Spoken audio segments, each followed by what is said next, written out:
Welcome to the Craft to Career podcast with Elizabeth Chappell, where every week we dive into how you can turn your craft into a successful career. Get ready to have the career you've always dreamed of. Welcome to episode 36 of the Craft to Career podcast. This is Elizabeth Chappell, the host of the show, and this week we're going to dive into our finances. This is a topic that, as stressful as it might seem, this is important for a business to be aware of, to know how to track your finances, to know what you're earning, how to pay taxes, what to pay. So while it's not as fun and glamorous as some of the other topics, it's truly important. And I've had a few people ask, can you talk about the finances, how to organize your finances, all of these things? And I wanted to bring in a guest who focuses on this, specializes in finances. So this week we have Serena Shoup. She is a CPA. She's actually someone who I've hired this year to help me with my finances. It is actually a service that I looked for at the very beginning of my business.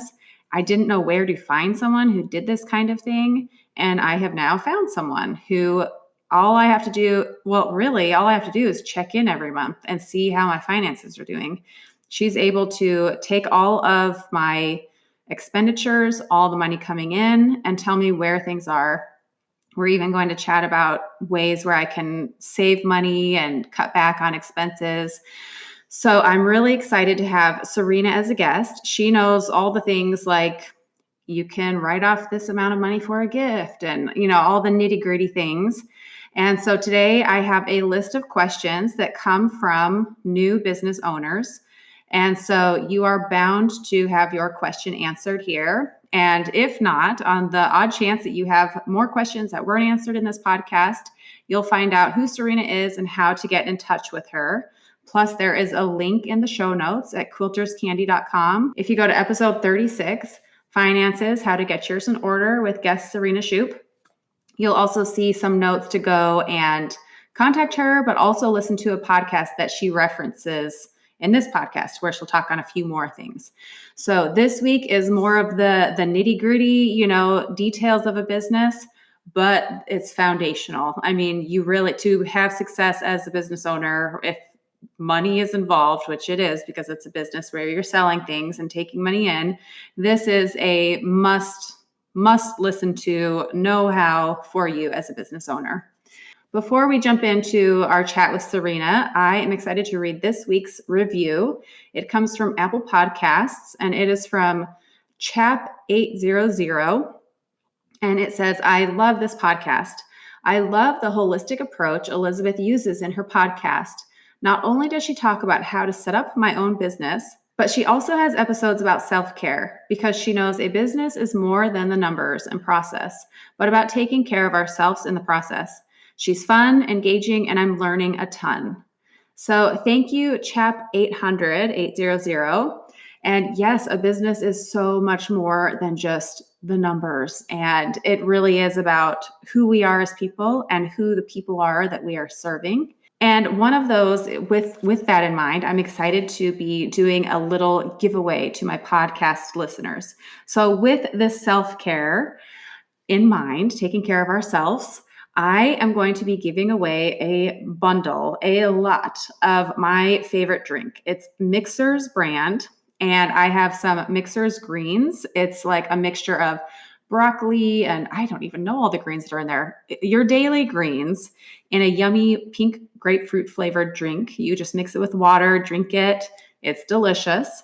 And then Her Power, it doesn't have caffeine, but it's like an energy drink that's delicious and will give you the energy you need to run a business.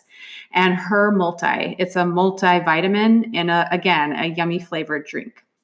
So I have a bundle of these that I am going to be giving away. And to qualify to enter, just leave a review for the podcast and either email or DM me take a screenshot, show me that you've left a review so that I can see your review. And that's it. That's all you need to do to be entered. So I will be sharing a photo of the drink mixtures that you can get. You can find that at quilterscandy.com, and it will be under podcasts. And again, you'll have to look for episode 36, the finance episode, and you can see a picture of the drinks that you can win. And this will be running through the month of December. So you have the month of December to post a review. And then the beginning of January, the first podcast in January, I will announce the winner. So go ahead and leave a review and send me a DM or an email of that review, and you will be entered. All right, so let's go ahead and meet Serena Shoup and have all of our finance questions answered. All right, Serena, welcome to the Craft to Career podcast. I am so excited to have you here because a lot of my listeners are asking these financial questions. And I'm like, you know what? Let me bring someone on the show who is like qualified to talk about this. So for our listeners, can you give us an introduction and tell us a bit about what you do? Absolutely. And thank you, Elizabeth, for having me. I'm super excited for this. I'm Serena Shoup. I'm a CPA. I have 3 kids. I run a virtual bookkeeping and accounting business from my home. And I mainly help course creators and online sellers. So most of our online sellers also have a course creation component. So that's kind of our little niche, if you will. So yeah, I started out in corporate. I left to have more kids, and I just knew I didn't ever want to go back to the 9 to 5 grind. And I'd always wanted to start my own business. So I decided to just give it a go and start freelancing, doing a little bit of accounting and bookkeeping on the side. And I just really fell in love with helping other online entrepreneurs with their businesses. And here we are a few years later. Yeah, my only regret is that I didn't meet you sooner because I, have recently hired you and I'm using you as a bookkeeper. And I mean, when I first started my business, I was looking for this exact thing that you offer for someone to keep track of everything, get in touch and say, here's where you're spending, here's where you should maybe look at and cut back, and then have everything ready for taxes. Is that typically, is there like a range of what you offer for people? Yeah. So when I first started out, I offered a like kind of a done with you situation for people who weren't quite to the point of needing or being able to afford a bookkeeper. And since then, most of those entrepreneurs have grown enough to just say, okay, I'm done. You can take it over now, which has been great. We've had this long relationship. Now we pretty much focus on just doing it for people. But I do have a network of other bookkeepers that do the done with you service as well, because I also mentor and coach other bookkeepers. But yeah, for the most part, we just like to handle it for our clients. And some clients will have a few different needs. For instance, some of them might have a couple employees or contractors, and we'll get them set up on like Gusto, for example, to help run payroll. Some clients might have a little bit of sales tax, so we help manage that as well. But for the most part, most of our clients are making at least 100,000 in revenue, and in on a growth track, right? So they're expecting to grow more, and that's kind of our sweet spot.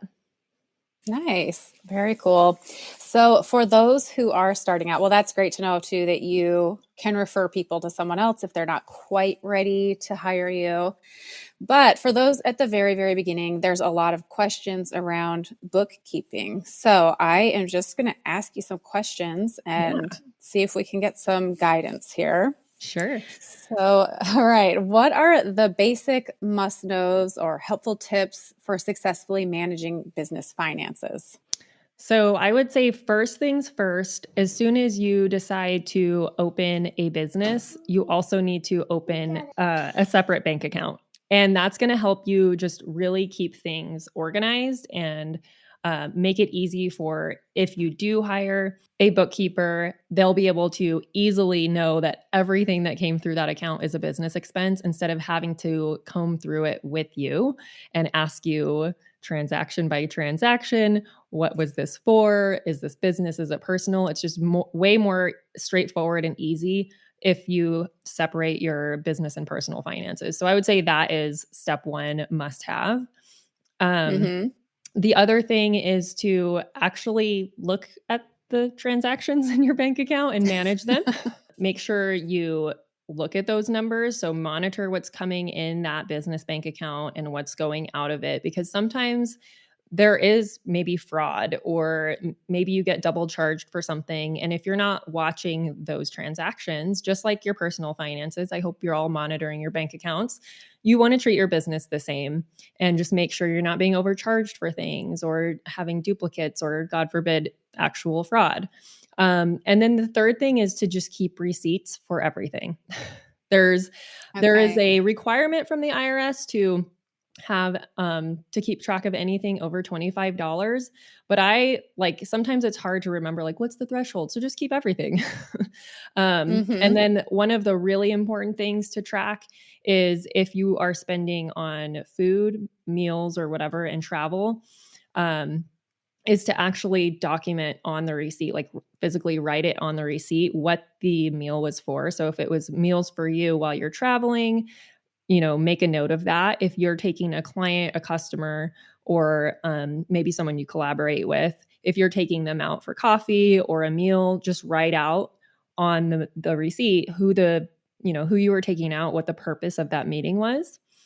And then save that for your records. One of the most audited accounts is going to be your meals account. So if you were to get audited, you definitely want to make sure you have a business purpose for everything that's in that account. Okay. And so what if you don't have a receipt and you can just say, oh, I remember that meal. It was this. How would that fly? I would say I actually recorded, because I have a podcast too. I recorded an episode with an ex-IRS auditor and we talked Oh, about this. And so I'll give you the link to it so you can link it in the show notes. It's very informative for bookkeepers and our clients alike. I send everybody to that episode for the bookkeepers so they can help their clients, stay out of trouble. And for our clients, like just to understand what an IRS auditor is looking for. If you typically keep receipts for everything and you get audited and you're maybe missing one or two receipts, the auditor can just kind of make a judgment call and be like, well, typically you have receipts for everything, so we're just going to let that one slide. If they audit you and you literally have no receipts for anything, you're probably going to have all of those expenses disallowed, which means you're going to then owe more taxes and maybe penalties. So it kind of just okay. depends on your general practice, but best practice is to just save receipts for everything. That's one of the things that we help our clients with, to have audit-proof books. We use a tool called HubDoc. So we make it really easy on you guys. There's an iPhone and an Android app. You can just take pictures of those receipts as soon as it happens. This is how I do it when I travel, go out to dinner or whatever. I take a picture of the receipt after I've written, the business purpose on it, and it automatically uploads it into that, I take it from within that app, uploads it, and then when we're doing our bookkeeping at the end of the month, we can match it up to the transaction. Okay. So then my question is, what if you do use your business credit card? Like I know one time I was somewhere, I don't even remember where, and I didn't have my other credit card. I was like, oh no. And so I used my business credit card. How do you like make that right? Yeah, so that happens and it's totally fine. What happens when that transaction, the way we handle it, when that transaction comes through, if you know that you accidentally used your business card for something personal, like we just tell our clients, just shoot us a message that says like, this transaction was personal, so just basically exclude it. So we'll mark Okay. it as like an owner's draw or a distribution if you are an S corp. And there's like no harm there. Where it Okay, gets good. kind of tricky is if you're constantly like intermingling funds all the time, then you have the potential of piercing the corporate veil of the business entity that you've set up. So if you have an LLC or an S corp, it's best to try to keep it as separate as possible and not purposely intermingle the funds. Hmm. Accidents happen, so it's not a big deal, but yeah, that's one thing that you have that separate entity for a purpose, like to keep you protected. And if you do things like that will pierce it, then it's like kind of pointless to even have the LLC. But that would Hmm. have to be like a one-off here and there is not a huge deal. It would have to be like you're constantly like buying stuff that's obviously personal and trying to deduct it and things like that. Okay. Yeah. Okay, good. And then I'm curious if this kind of was talked about, but the question is, what is the best way to keep track of business expenses? Yeah. So not just, holding on to all of your receipts and invoices that you have, but you want to have a system to track all of it. Depending on where you're at in your business and how much volume you have coming and going. Sometimes it makes sense to actually use something like QuickBooks Online, or my preference is Xero. But you can also track all of this in Excel. So you would just want to have to export your bank activity and put it into an Excel sheet and just categorize every line as to what the expense or the revenue was from.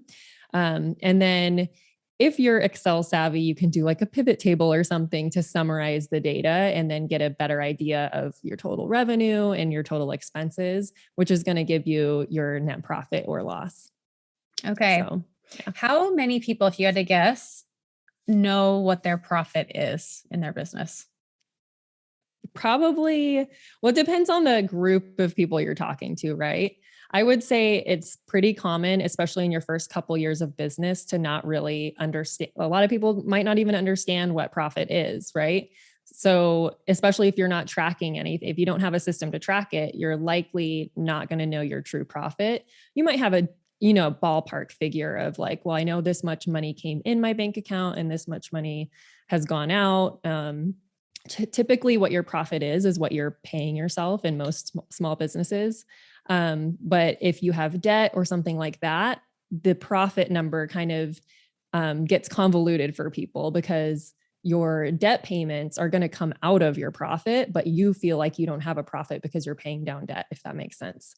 Or like if there's not money left over in your bank account every month, even though you've paid yourself, you're like, I have no profit because there's no money left over. But essentially you've paid yourself the profit. So, yeah. Mm-hmm. Okay. So, well, let's edit that out. Okay. So you said Xero is what you recommend. Is that if you're using Excel, then you don't need to use Xero? Correct. Okay. Yeah. So, like I said, it kind of just depends on where you're at in your business, and how good you are at keeping on top of things. Cause Xero will automate it for you. You link your bank accounts, all the transactions will come in and then they'll be there for you to categorize, and you just kind of select where you want them to go.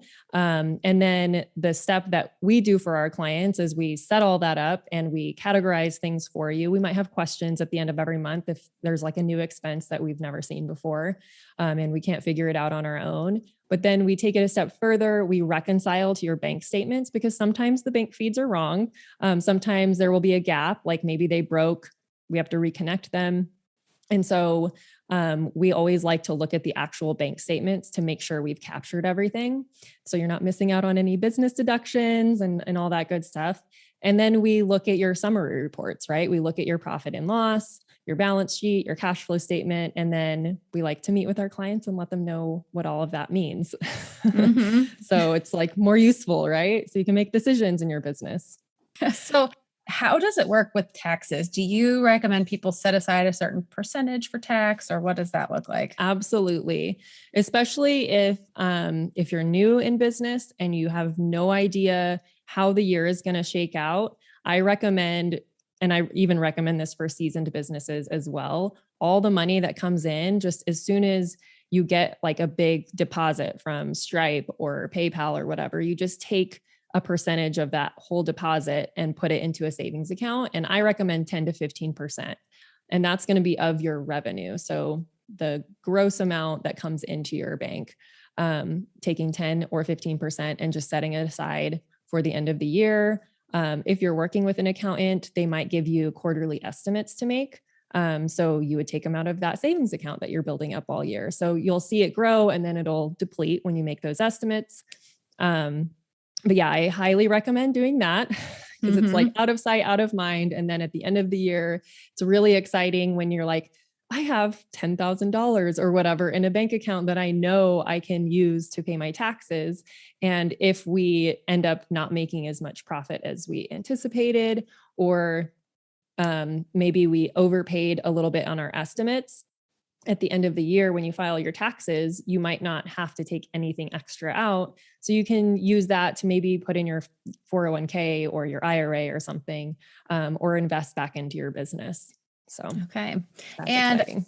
I know when I first started my business, well, in the United States, right? There's two different, your state and then the federal tax. Mm-hmm. And when I first started for the state, I had to pay every quarter. And then after a couple of years, I applied, and now it's yearly. But can you speak to that as well? Yeah. So are you talking sales tax or income tax? Okay. Sales tax. Yeah. So sales tax, it varies. It depends on the business and it depends on what you're selling. And by the state if you have a lot of listeners that are selling physical items, maybe like in a Shopify store or something across all states, they might need to be collecting and remitting sales tax to multiple states, but it varies by state. There's different thresholds on every state on transaction limits and dollar amounts. But one thing is for sure, if you're selling to any customers in your state, think of wherever you're based. For you, it's Texas, right? Any customers that you have that purchase from you online, if they are also in Texas, you have to collect Texas sales tax on those ones. Not necessarily every customer, but definitely the ones in Texas. So that's always one of the things that we look at first when we bring on a client is like, are you collecting sales tax where you're supposed to be? If you are selling across the whole US, we do a deep dive analysis on all of those different thresholds and what types of products you're selling. And we make sure that you're set up in the states that you should be. Sales tax is a little bit harder for people to wrap their head around, especially because you're actually just the middleman on sales tax. Your customer should be getting charged in most cases, and there's exceptions, but your customer should be getting charged when they purchase that item for you for the sales tax if you are supposed to be collecting in that state. And then you're holding it and then giving it to the state for you. You're doing it yearly because it's such a small amount. But for maybe like a local business that is only doing business in one state, there may be a storefront retail. If their customers are coming in every day, and buying stuff, right? If they have a lot of volume, they're probably having to remit sales tax every month. So I also recommend setting up an account for that to hold the money and set it aside if you're likely to spend everything that's in your bank account, because it's not your money, really. It's kind of like when you pay an employee, you have to withhold their taxes and send those taxes to the state and the feds. And if you keep that money, that's stealing. So it's kind of the same thing. So if you're one of those people that's likely to maybe spend everything that comes into your bank account, put up some guardrails for yourself. Yeah. And what if you're selling digital products like a PDF or a course or membership? How does sales tax work?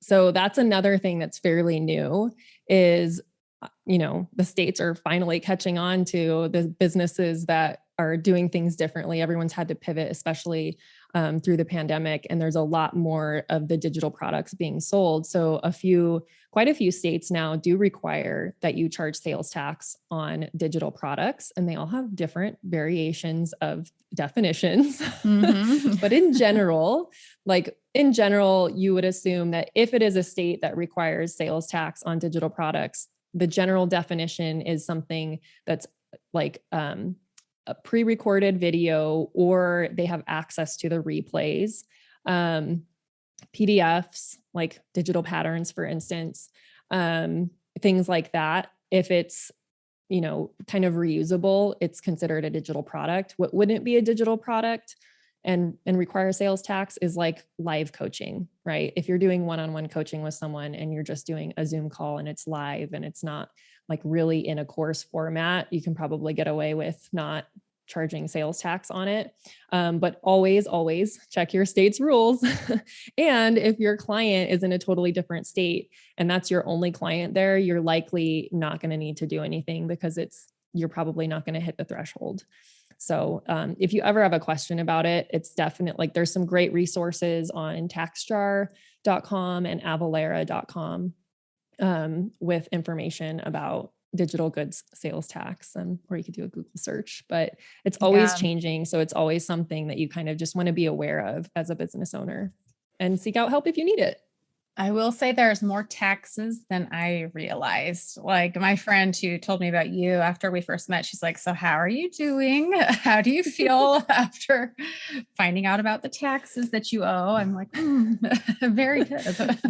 You're like relieved and more stressed. Right. Yes. I mean, it's good to know. It's good to know, but yeah. Right. So, if you do hire someone to help with taxes, what do they need from a business owner? Right. So the easiest thing is when our clients just give us access to all the ways that they make money. So for, most of our online entrepreneurs, it's access to their Stripe and their PayPal accounts, because that's where most of your money is coming from. If you have a point of sale, like a Shopify store or a Squarespace store, giving us access to that so we can run the reports out of it is super duper helpful.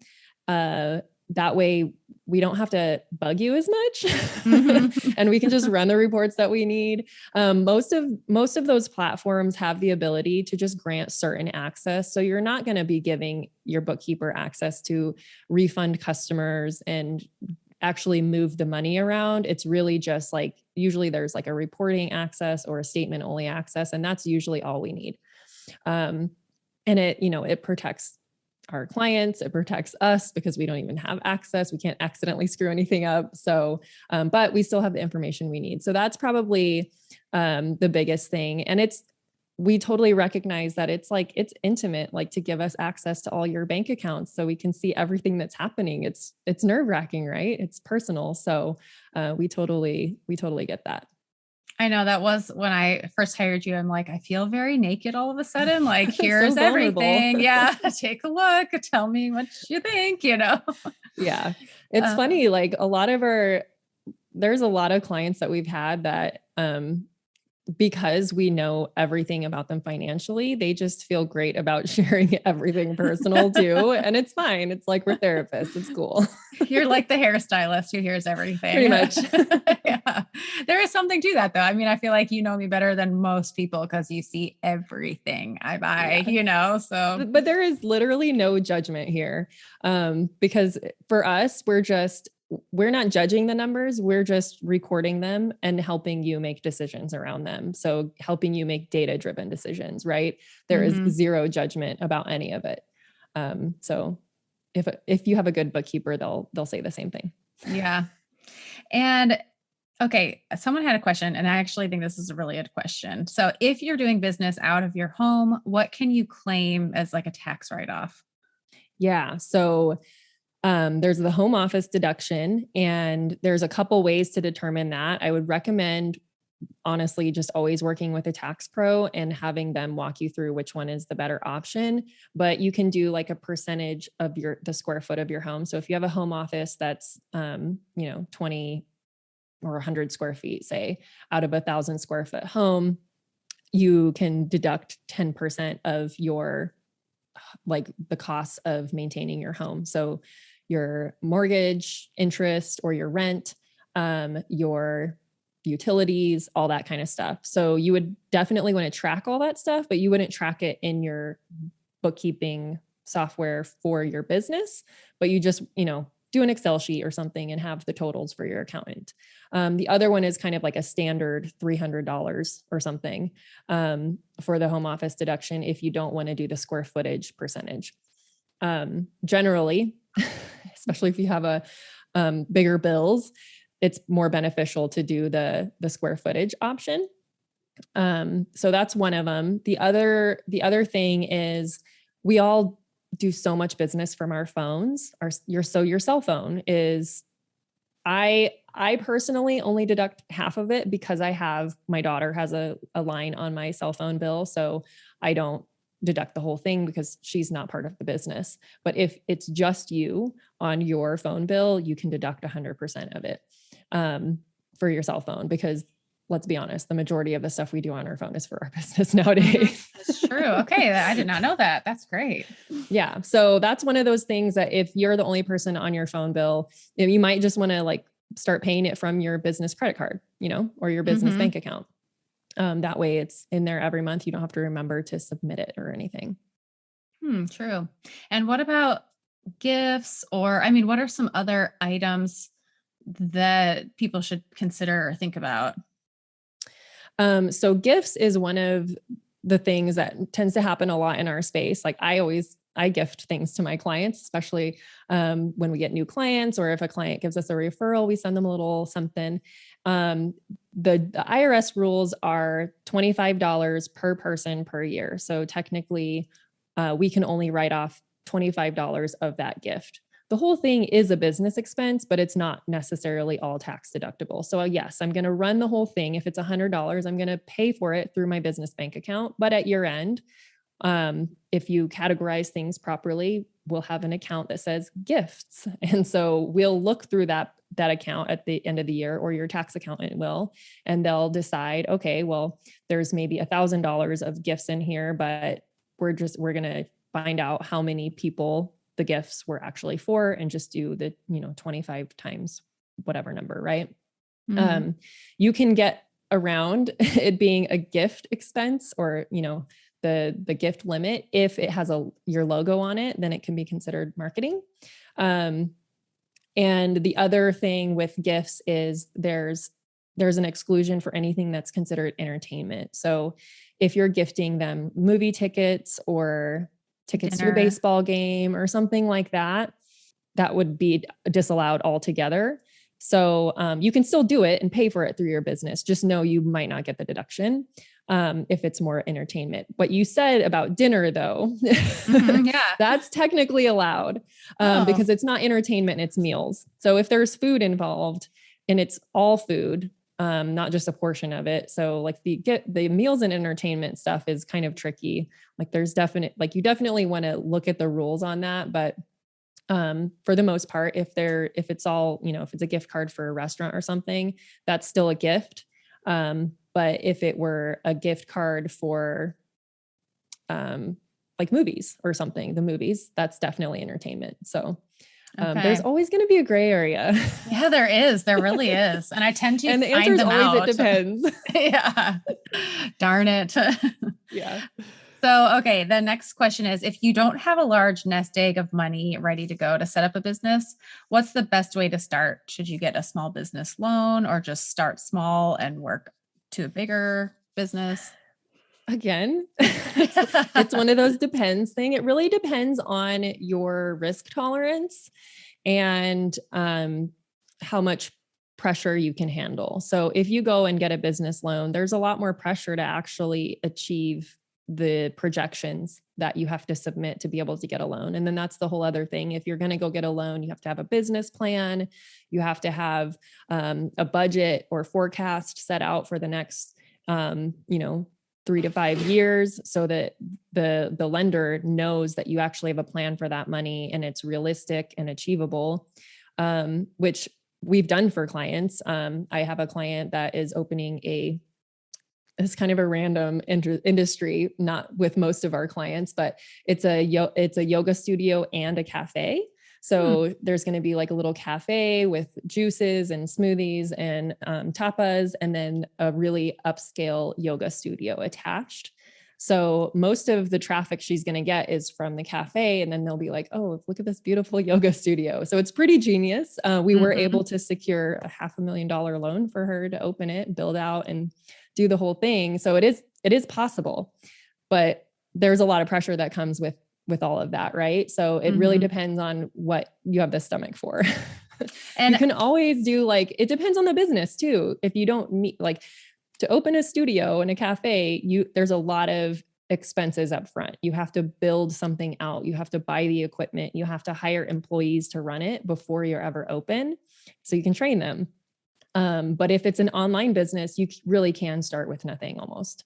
Sometimes when I'm working with new students, clients, or I'm coaching someone, they kind of want to start by not always, but I see sometimes they want to start with paying nothing, but earning money. And the fact that they have to spend some money up front really deters them. And have you seen that work? I mean, in my world, I don't know how to start without putting some money. And we're talking maybe $3,000, just to get started.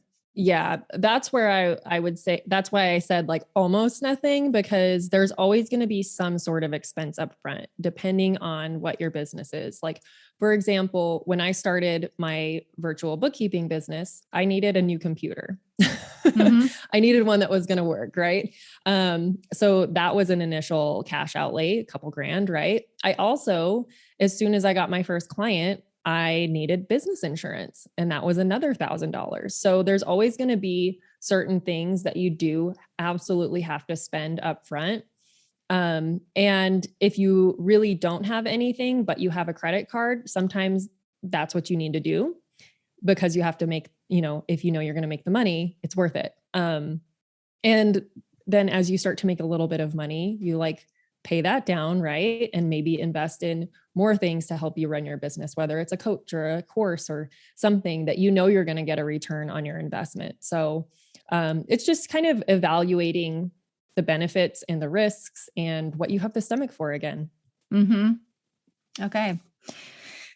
And a business credit card. I feel like you talked about how opening a business bank account. Can you speak to the business credit card? Yeah. So I personally am a huge fan of credit cards because I play the points game, but I know that it's highly dependent on your behavior of how successful that can be. I'll start with saying what my favorite credit card is the Amex Business Gold, especially for online business, because you can get 4 times the points back on your top 4 spending categories. And for me, it's online software and ads. And so I get a lot of points. I've taken trips already. You also get more points for booking your travel through the Amex website and all that kind of stuff. So I'm starting with that. Like, that's my recommendation. There is a fee on it. So, but for me, it was worth it because I'm like, it's already paid for itself. But if you're the type of person that, you kind of have, you don't do well with paying off your credit card every month, maybe don't do a credit card, right? You have to make that decision for yourself, because you don't want to be paying interest on it, because that adds up. And credit cards generally have really high interest. They do, like 15, 20%. And you'll just dig yourself in a hole if you're only doing paying the minimum balance. So only do a credit card if you can, if you have a guaranteed plan to pay it off, and if you can pay it off every month. So, and I'm curious, when I first started my business, I opened both a bank and a credit card.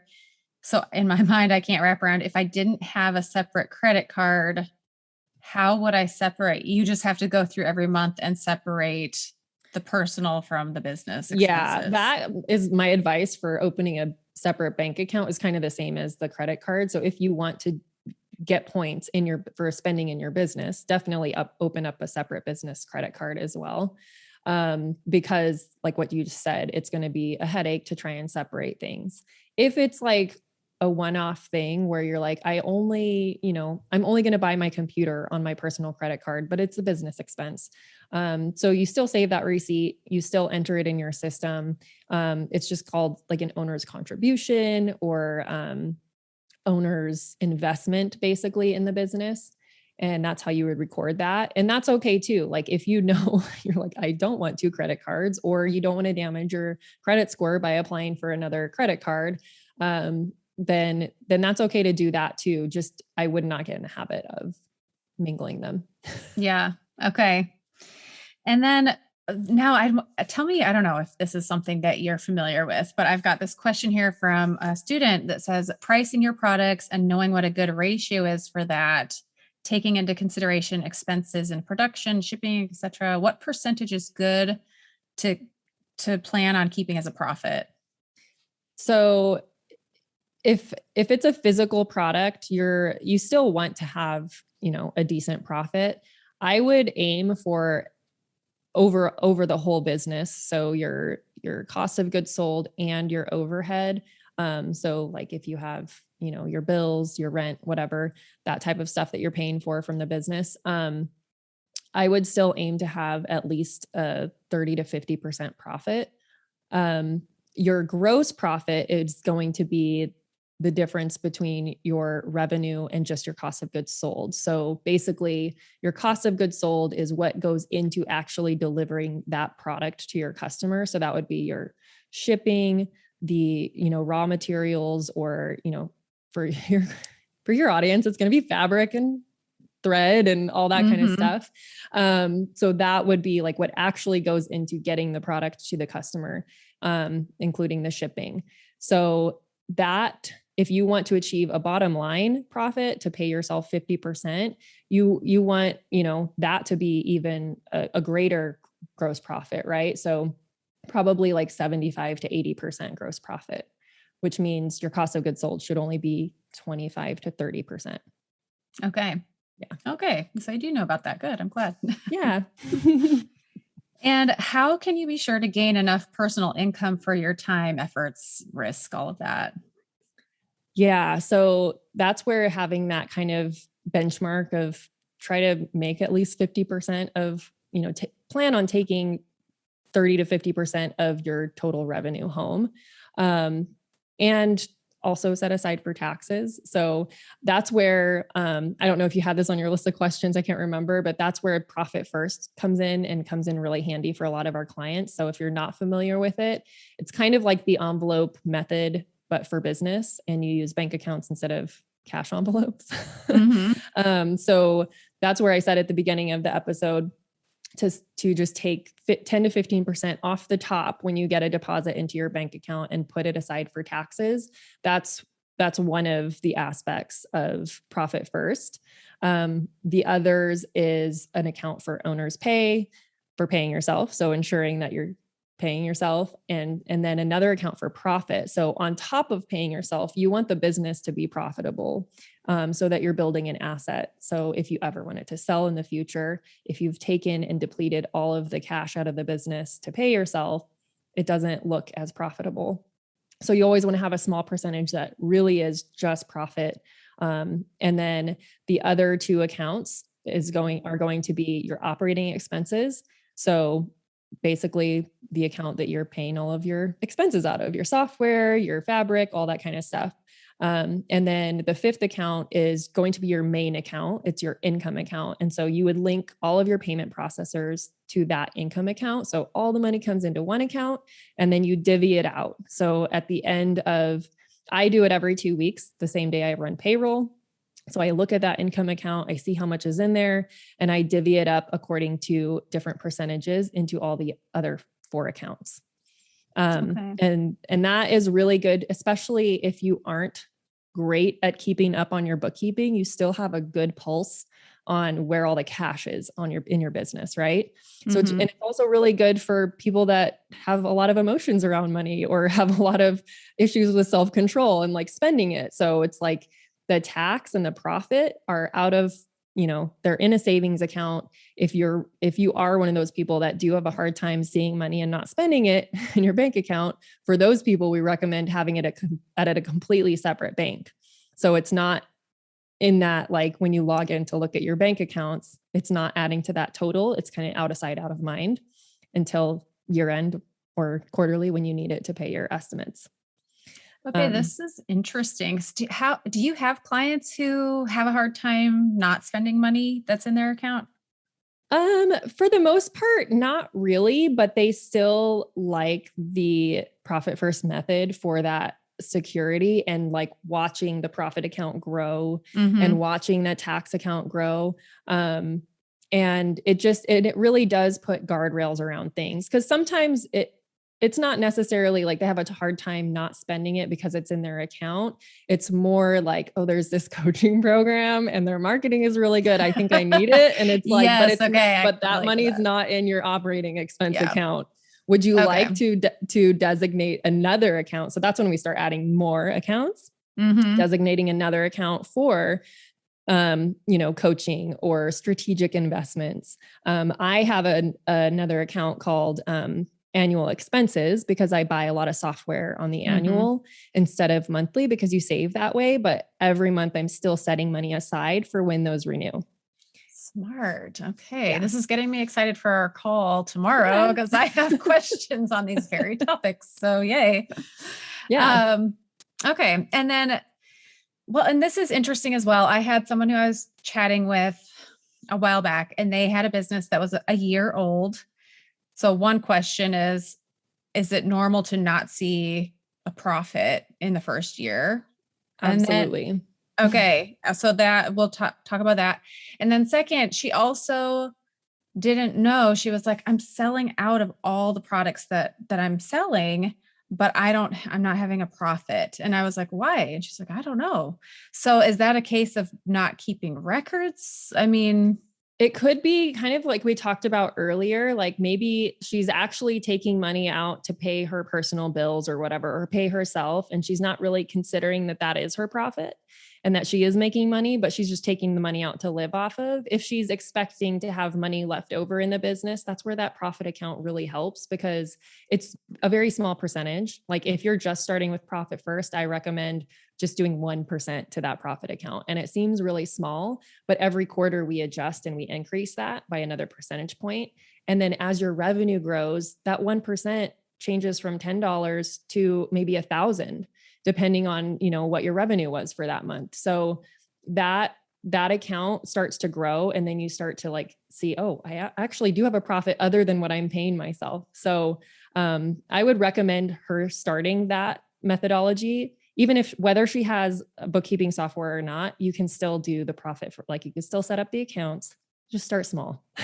And do if you try to go hog wild and do right. 5%, you're setting yourself up for failure. So just start very small and watch it grow. Yeah. And do you offer like training on how to do that? Yeah. So that's one of the things that we do help clients with is setting up their profit first accounts. And we give, once we have their bookkeeping under control, like for you, for instance, once we've got everything caught up, we'll do a snapshot basically of your year-to-date numbers, what your trend is for how much you're actually spending in operating expenses and how much you're actually paying yourself. And we'll start with those percentages. So for like one quarter, we'll just keep it where it's at and make sure that we've gotten it correct. And then the next quarter, we'll start to adjust the operating expense down. We'll start to adjust the profit account up, hopefully owner's pay up, and all that kind of stuff. So we take it quarter by quarter, and we hold our clients accountable. We help them figure out what those percentage adjustments should be. We'll lay out a plan for the next, depending on how aggressive you want to be with the profit first method.